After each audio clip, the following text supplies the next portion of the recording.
তিনি বাংলাদেশ জামাত ইসলামে এসেছেন, বাংলাদেশ জামাত ইসলাম এসেছেন দিনের পক্ষে কথা বলার জন্য যে এসেছেন, কিন্তু দেখা গেছে এই জঘন্য আপনার সন্ত্রাসী হামলা, এটাকে আমি তীব্র নিন্দা জানাই।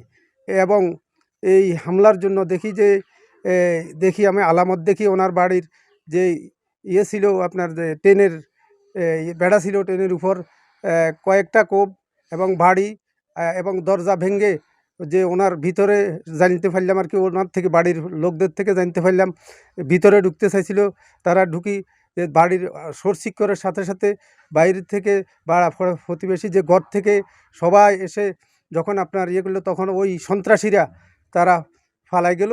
ত্রয়োদশ জাতীয় সংসদ নির্বাচন মানুষকে ভোট কেন্দ্রে না আসার জন্য এই ধরনের সন্ত্রাসী কার্যক্রম পরিচালিত হচ্ছে। এলাকায় যারা সন্ত্রাসী, চাঁদাবাজি, রাহাজানি, খুন খারাপি, গরু চুরি, ট্রান্সমিটার চুরি, প্রজেক্ট দখল, নদীতে কূপ দখল, যাবতীয় সকল অসামাজিক কার্যক্রমের সাথে যারা ছিল, আমি তাদের বিরুদ্ধে প্রতিবাদ করেছি।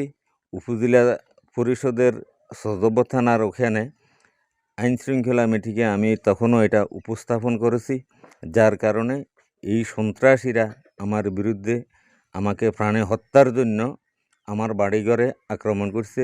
আল্লাহর রহমত ছিল, আমার মা বাবার দোয়া ছিল, আমার ভাই জাগ্রত হওয়ার কারণে, সত্যিকারের কারণে তারা আমাকে প্রাণে হত্যা করতে পারে নাই। আমরা মনে করতেছি যে সকল সন্ত্রাসীরা এই ধরনের হামলা করেছে তাকে হত্যার উদ্দেশ্যে, একজন মানুষকে হত্যার উদ্দেশ্যে।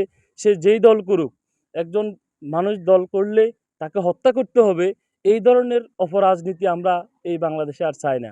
আমরা চাই এটার সুষ্ঠু তদন্ত করে প্রশাসন যাতে করে একটা সঠিক তদন্তপূর্বক, আমরা মাননীয় রিটার্নিং কর্মকর্তা, নোয়াখালী জেলা রিটার্নিং কর্মকর্তার কাছে এই আবেদন জানাচ্ছি, যারা আপনার নির্বাচনকে বানচালের উদ্দেশ্যে এই ধরনের হামলা করেছে, আমরা তাকে অতি দ্রুত গ্রেপ্তারপূর্বক তাকে সর্বোচ্চ শাস্তির আমরা দাবি জানাচ্ছি। কোনো সন্ত্রাসী কার্যক্রম আমাদের এলাকায় মোহাম্মদপুরে অথবা সুবর্ণচরে এই ধরনের কোনো সন্ত্রাসী কার্যক্রম করে, আমরা জনগণকে সাথে নিয়ে তার সমুচিত জবাব আমরা দেব ইনশাআল্লাহ।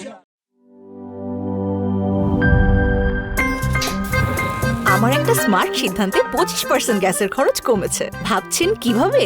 সাধারণ গ্যাস স্টোভ বদলে আমি এনেছি আরএফএল গ্যাস স্টোভ। এর সাইন্টিফিক নজল ও ব্রাস বার্নার ক্যাপ সমানভাবে তাপ ছড়িয়ে রান্না করে দ্রুত, তাই গ্যাসও বাঁচায় 25%, টাকাও বাঁচে 25%। আরএফএল গ্যাস স্টোভ নিরাপদ ও গ্যাস সাশ্রয়ী।